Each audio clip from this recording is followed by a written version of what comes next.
Hi, I'm Dr. Greg Smiley, and welcome to part 7 of my post-run stretching series. And this is just a basic back stretch. We already did the around the world as a back stretch, and we've isolated our hamstrings separate from our back stretch. Now we're going to do what people would normally do as a hamstring stretch, but we're going to do it for our back. And just as a review for, if you haven't seen the other videos, we've covered quads, calves, hammies, we've covered our inner groin, we've covered our abductors, and we've done a general back around the world approach as well. With this one, it's how you do it that makes it more relevant. So you stand up and you start with your head coming up, and it's going to come over. So I'm feeling like I'm lengthening the back of my neck, like that. So I'm lengthening up here, and then my head starts tipping down.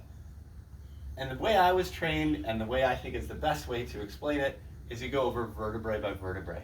So you're coming up to engage the top, and then segmentally coming down one at a time, and seeing that progression as you go. You notice I'm being very conscious, it's changing the way I'm talking. Now, here's the interesting thing. Now, people have always associated this with being a back stretch. Notice my hands are not touching the ground. Right now they can't, I'd have to push very hard. But here's what you do. This is a back stretch, not a hamstring stretch. So, I take my arm, and I pull it around and down. I take my arm and I pull it around and down. I take my arm and I pull it forward. I take my arm and I pull it forward. I reassess. Hey, look at that, I went further. I take my arm, I pull it around and down. I take my arm, I pull it around and down. I take my arm, I pull it down. I take my arm, I pull it down. And this is stretching all the fascia and all the muscles up through the back there. And I reassess, and hey, look at that, I can touch. Now, as I keep doing this, I'll keep coming around. I can do it like this as well. And now I can get the back of my fingernails there on. Now when I'm going to come back up, it's great.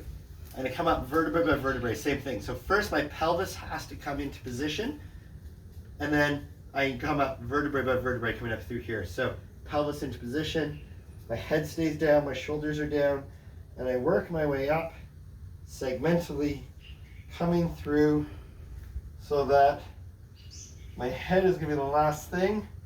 My shoulders come into position as the head and neck are coming up, and then I come up into full arch with an external rotation of my arms, and then I bring my arms back and let my head be long. And that's a great way to finish off my post-run stretching series, which I do after every run. Some runs, no. After every run is the best way to do it, because you use your whole body when you run. It's one of the great things about the sport. But this series is relevant whether you play hockey, soccer, run, bike, swim. You're using all these muscles, and it's so great as a reference point. Gymnastics, dance, it's absolutely relevant. So, or maybe you're just recovering from back pain from sitting at a desk too long. Who knows? Still relevant. If you need any help, I'm always happy to help.